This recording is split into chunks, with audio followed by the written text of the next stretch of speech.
Bem-vindos a mais uma edição do Conexão Ibérica. Este é o seu programa semanal, onde falamos sobre tudo o que aconteceu na última semana, tanto em Portugal como em Espanha. Para mais uma edição, tenho comigo o meu colega Pablo González. Olá, Pablo, tudo bem? Todo bien. Quais é que são as notícias da semana?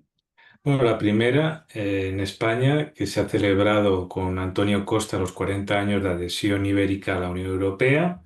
Segundo lugar, el Banco Europeo de Inversiones financiará la interconexión eléctrica submarina de la península ibérica con Francia. Y por último, España y Portugal, la España y el Portugal más rayano exponen sus oportunidades en la Feria Rayana que se celebra en agosto en Moraleja, Cáceres. Ok, então vamos começar com estes 40 anos da adesão de Portugal e Espanha à União Europeia. Antiga CE, atual União Europeia. Costa esteve presente, primeiro em Lisboa e depois voou em Madrid. O que é que aconteceu na cerimónia em Madrid? Bueno, hay que decir de entrada que, dada la coyuntura política, ha sido un poco desastre porque, bueno, se dio la circunstancia también, bueno, de todo este escándalo que ha habido aquí en relación al Partido Socialista. Pedro Sánchez tuvo que cancelar una reunión que tenía con Antonio Costa, pero ya el tema, el problema venía de antes porque en otros aniversarios, ¿no? Cada 5, cada 10 años de este mismo evento, normalmente siempre ha habido algún acto en conjunto en Lisboa o en Madrid de todos, ¿no? Del primer ministro, de los jefes de Estado, etcétera, ¿no? En este caso, bueno, está Antonio Costa, pero bueno, Antonio Costa ha cumplido un papel un poco de salvar los muebles, pero en realidad venía en representación de Bruselas, no de Lisboa, ¿no? Pero bueno, estuvo también el embajador portugués. El acto ha sido en el Palacio Real, que acogió con presencia de los tres poderes del Estado y del presidente del Consejo Europeo, Antonio Costa, el acto de conmemoración de los 40 años de adhesión española e ibérica a la Unión Europea. Felipe VI ha reivindicado pues, los valores que trae la Unión Europea. Incluso dedicó unas palabras a Antonio Costa, embajador de Portugal, en portugués, donde dijo que gostaría de expresar os nosos parabéns aos amigos y vecinos por esta data que partillamos. Bien, Pedro Sánchez hizo un par de menciones a lo ibérico, por un lado a los hermanos portugueses, en el sentido de cuidar Europa, y por otro lado de decir que la fortaleza actual de la Unión Europea emana de su unidad y esa unidad es y ha sido posible en gran medida gracias a la aportación de la península ibérica. Hay que decir que antes de intervenir el presidente del Consejo de Europa, la presentadora del evento dijo una frase interesante que era que Portugal es un país que nunca dejará de ser aliado y bueno, pues Antonio Costa dijo que la Unión Europea es el mejor proyecto de solidaridad entre pueblos, una casa común y ha reivindicado que este proceso de convergencia es una página de la historia que España y Portugal han escrito juntos. El evento se realizó con actuaciones musicales, con himno de Europa y en el Salón de Columnas del Palacio Real, en el mismo lugar que tuvo lugar el Tratado de Adhesión. ¿eh? Em, en concreto, en la mesa de las Esfinges, que fue el lugar donde se firmó en aquel momento, en 1986, aquel tratado de adhesión conjunta a la Unión Europea. E agora vamos passar para a economia. O Banco de Inversiones de Investimentos Europeu vai contribuir para este novo projeto de intercomunicação, a interligação submarina e elétrica com quanto? Bueno, pues va a financiar con 1.600 millones de euros. Será submarino, será en el Golfo de Vizcaya, es decir, esa parte del mar Cantábrico, ¿no? Y bueno, pues parece ser que después del episodio del apagón, pues eso ha impulsado a que el Banco Europeo de Inversiones, que recordemos que Nadia Calviño es la presidenta, la directora de este organismo, y bueno, pues yo creo que esto ha impulsado a que se acelere y que se amplíe. Entonces, pues en ese sentido, parece ser que sí, que va a haber un aumento del intercambio en términos de megavatios de 2.800 a 5.000 megavatios, lo cual puede ayudar a amortiguar un poco esas oscilaciones que provocaron el apagón. Bueno, ya hay algunas causas que se están diciendo, ¿no? De problemas a la hora de calcular todos estos vaivenes de la oferta y la demanda. Ya tienen un cierto diagnóstico, pero aún así, siempre que se mejore la interconexión, ¿no? Los intercambios de energía más allá de los Pirineos, que es una demanda histórica tanto de Portugal como de España, pues va a ayudar mucho a amortiguar estas oscilaciones, ¿no? Entonces, pues esta primera interconexión eléctrica submarina tendrá una longitud de 400 kilómetros, entre España y Francia, 300 de ellos bajo el mar, y bueno, y entra dentro de un mecanismo que se llama Conectar Europa, ¿no? Y se celebró un evento, pues dando cuenta de todos estos beneficios que se va a tener, y dice que va a abastecer en torno a 2 millones de hogares, y que quieren alcanzar para el 2030 al menos ese intercambio del 15% de la capacidad de producción eléctrica, ¿vale? El mecanismo, pues bueno, convierte la corriente continua en alterna, y también hay otros dos proyectos de atravesar, que cruzan los Pirineos, también por otro punto, por el lado también de Cataluña. Incluso uno de los proyectos es a través de un túnel. Eh, pues eso básicamente, y esperemos que se mejore y que por lo menos en este caso sí que hay un alineamiento total entre el gobierno de España y Portugal para presionar muy fuerte a Francia, que sabemos que tiene su propio proteccionismo energético por el tema de las nucleares, y que parece que algo está cediendo. Agora vamos passar para a Feira Raiana que vai acontecer em agosto. O que é que temos a esperar que Portugal e Espanha vão apresentar?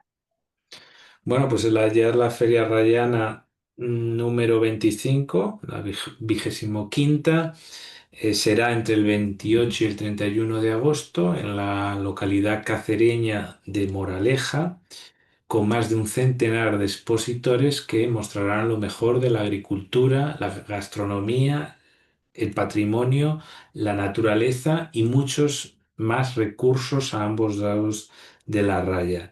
Cada año se celebra en un lado y en otro. Esto es como las cumbres ibéricas, ¿no? Se van turnando un lado y otro, y con una asistencia promedio de 80.000 personas, o sea que tiene bastante impacto. Se trata de construir un espacio de convivencia donde se integre tradición, innovación, identidad común, un modelo turístico respetuoso, y bueno, tiene un presupuesto de 250.000 euros, y se desarrollará junto al Parque Fluvial Feliciano Vegas y la piscina natural Alameda. Habrá espacios dedicados a la automoción, la maquinaria, también habrá food truck, ¿no? Con toda la gastronomía local y regional. La entrada será gratuita, y bueno, pues tiene toda una programación de folclore, rayano, flamenco y de todo tipo, donde pues eso, están invitados todos nuestros oyentes, todos nuestros lectores, para que participen, que incluirá también sesiones formativas y acciones de divulgación, para poner en valor este espacio rayano, y lo que incluirá también, obviamente, también un carácter reivindicativo para mejorar la comunicación con el resto de la península, y una mayor coordinación también en los espacios naturales e urbanos. Bueno, hasta aquí mis tres temas. ¿Cuáles han sido los tuyos? Bem, para começar, vamos falar de uma nova série que vai falar sobre os problemas dos incêndios florestais, o lume. Passamos para uma entrevista com a autora portuguesa Isabel Setúbal, que reforça que não podemos compreender Espanha ou Portugal sem conhecer a história do outro país. E para terminar, continuamos com as comemorações dos 40 anos de entrada conjunta na União Europeia, desta vez do lado de Portugal, onde também teve o presidente António Costa, e onde Marcelo Rebelo de Sousa e Luís Montenegro usaram a mesma caneta que Mário Soares usou há 40 anos para assinar o documento que levou a Portugal como se fizesse parte da Comunidade Económica Europeia.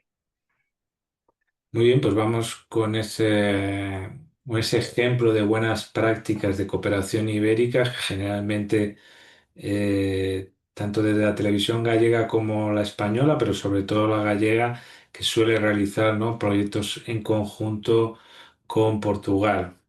Exatamente. Então, o verão chegou, o calor chegou e uma nova série também está quase a chegar. Chega a 19 deste mês, primeiro na plataforma de streaming Max, depois, logo no dia seguinte, na RTP, também irá para a Televisão da Galícia, já que é uma coprodução entre a RTP e a Televisão da Galícia. Estamos a falar de Lume, uma série que já falámos, não só aqui no Conexão Ibérica, mas também no El Trapézio.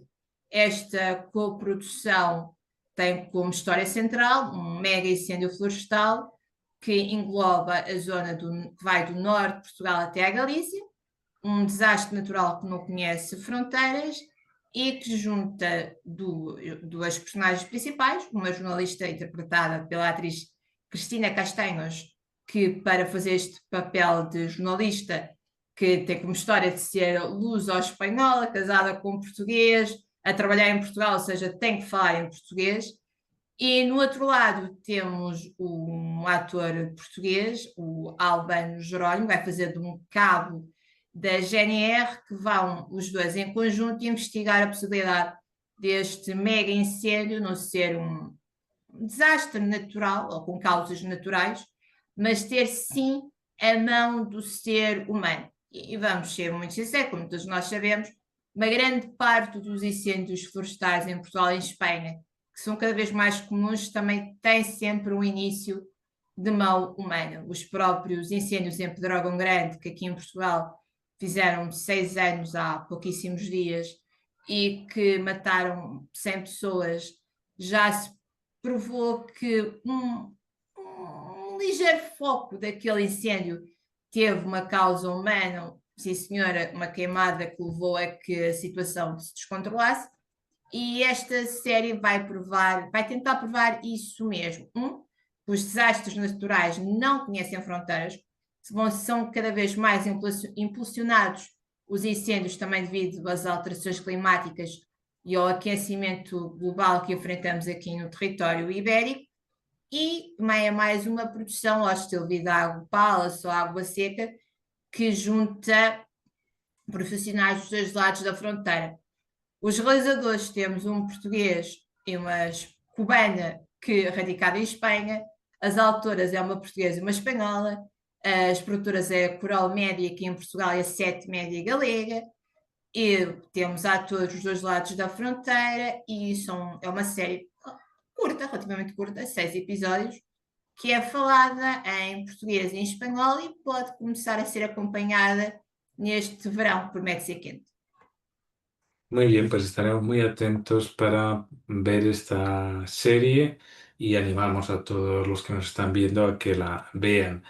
En segundo lugar, ha realizado una entrevista a, bueno, una vieja conocida también, porque la hemos venido siguiendo en El Trapecio, una escritora que vende muy bien, Isabel Stewell, y que nos ha dicho una frase que también en El Trapecio solimos repetir desde muchos puntos de vista, ¿no? De que para entender la historia de España o de Portugal hay que conocer la historia del vecino, ¿no? Exatamente. Então, aproveitámos a Feira do Livro em Madrid, ela também marcou presença aqui na Feira do Livro em Lisboa, as duas ainda estão a acontecer, para entrevistar a autora portuguesa que mais vende romances históricos. Estamos a falar de Isabel Silva, como bem disseste, bem conhecida aqui do El Trapézio, já tivemos em apresentações de livros anteriores dela, que esteve em Madrid para apresentar o seu último romance histórico, baseado numa figura até bastante conhecida aqui em Portugal. Estamos a falar de Inês de Castro, que foi rainha depois de morta. Então, o seu mais recente livro sobre esta figura, Inês de Castro, mostra que a nobre galega, que viveu os amores trágicos com Dom Pedro, em Coimbra, não sei se conhece a história da Fonte dos Amores, que ela era mais do que uma simples nobre galega que enfeitiçou, vamos assim dizer, o coração do rei português, mas era uma mulher bastante perspicaz para o tempo em que viveu e que podíamos até considerar tudo que era uma espia. Bem, já vários livros foram escritos, várias histórias foram contadas sobre Inês de Castro. Este mais recente livro de Isabel Stewart pretende apresentar uma nova faceta de Inês de Castro. Bem, na entrevista que lhe fiz, a autora falou sobre como é escrever romances históricos, já escreveu sobre várias figuras, desde Dom Filipe I de Portugal, II de Espanha, até Dona Amélia, que foi a última rainha de Portugal, que ela era francesa de nascimento e que foi madrinha do herdeiro, nosso herdeiro ao trono de Portugal, Dom Duarte Pio, e Inês de Castro é a mais recente figura histórica que Isabel Stewart aborda nos seus livros. Este livro foi escrito durante o primeiro ano da pandemia de Covid-19. A autora até diz que fez alguns paralelismos entre a pandemia de Covid-19 e a peste negra que existia nesta altura de Inês de Castro e de Dom Pedro. O romance entre Dom Pedro e Dona Inês de Castro, romance completamente trágico, terminou com a morte de Inês e que pode ser comparado aos amores de Romeu e Julieta, já que eram também duas famílias rivais. Inês de Castro era filha adotiva do meio-irmão do pai do rei de Portugal, ou seja, ainda lá no fundo até ainda eram família. Aconteceu cerca de 200 anos das histórias de Shakespeare.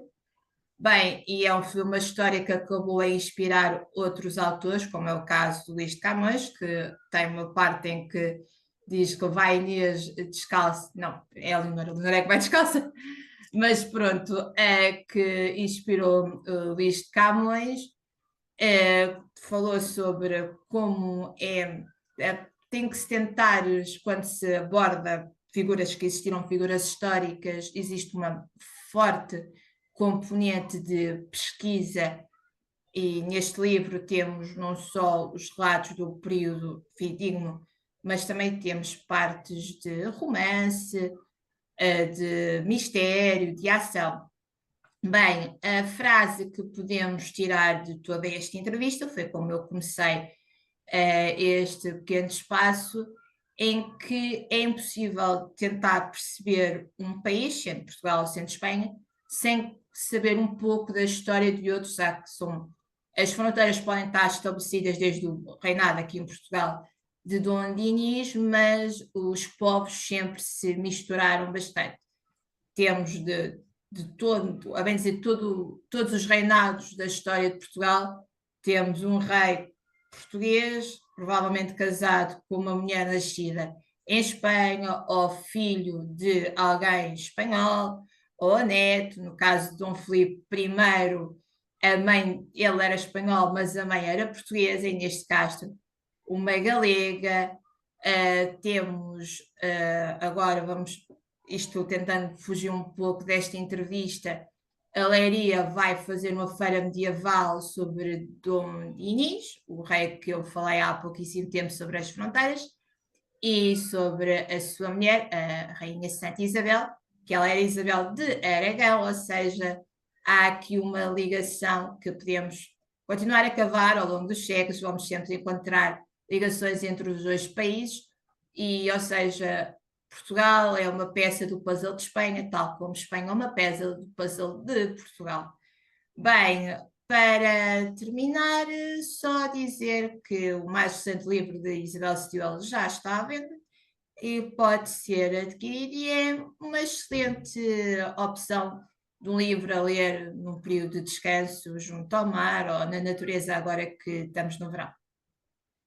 Muy bien. Y continuando con estas celebraciones del 40 aniversario de la entrada conjunta de la en la Unión Europea, que decir que en La Raya, por ejemplo, la Eurociudad del Guadiana tuvo sus celebraciones en mitad del Guadiana en una embarcación, porque ahí pues visualmente es mucho más visible, ¿no? La diferencia que hay hace 40 años con la actualidad. Y bueno, hay algunos nombres, ¿no? Como el de Mario Soares. De este lado podríamos decir Fernando Morán, que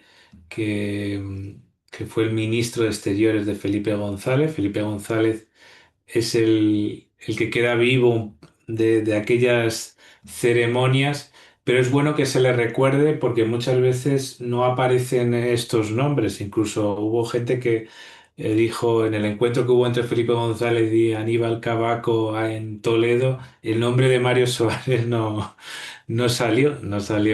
Entonces hay una curiosidad, ¿no? Que nos la contará sobre las celebraciones que ha habido con el primer ministro português e el jefe del Estado, ¿no? Exatamente, então aqui em Portugal as celebrações aconteceram onde tudo começou, em vários aspectos.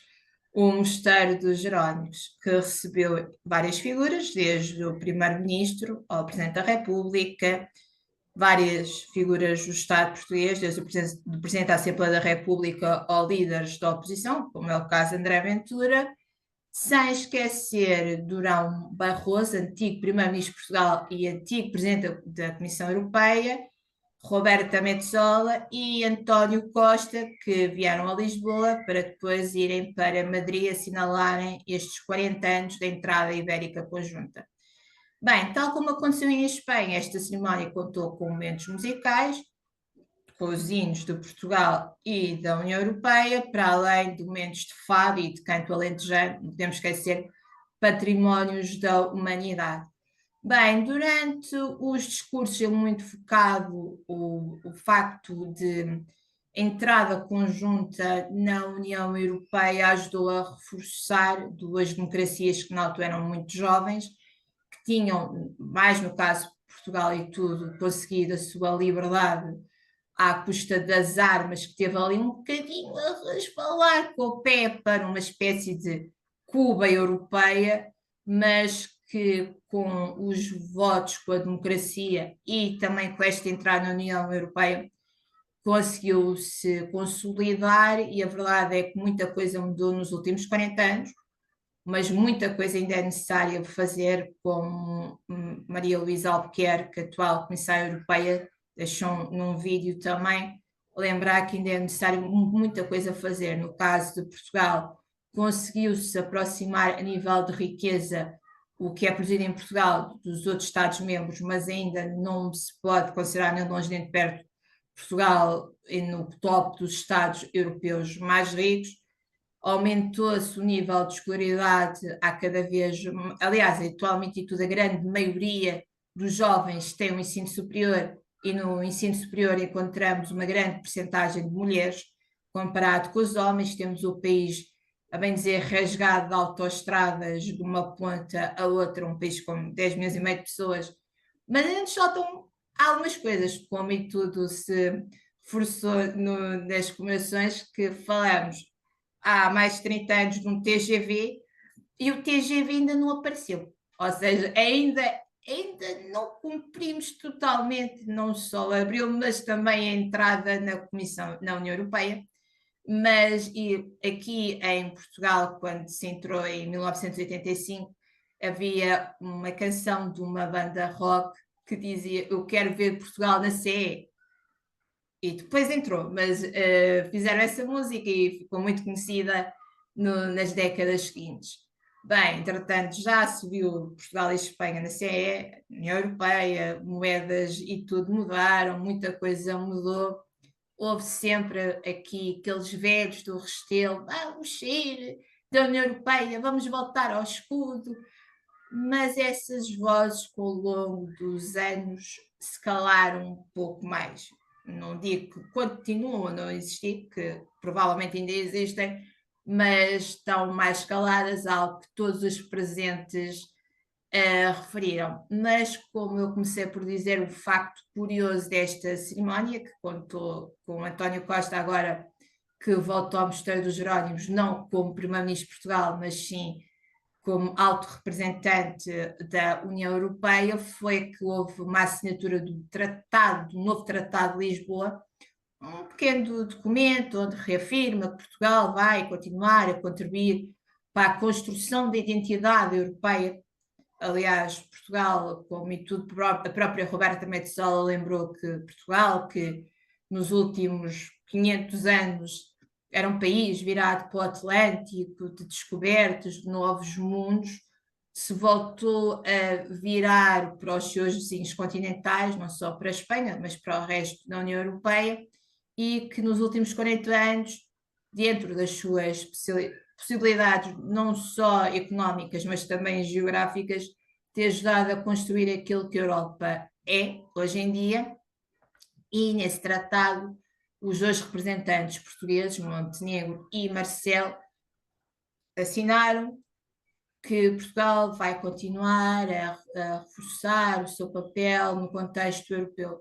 O facto curioso é que a caneta onde assinaram este tratado é a mesma caneta que Mário Soares usou há 40 anos para assinar a entrada de Portugal na antiga CE.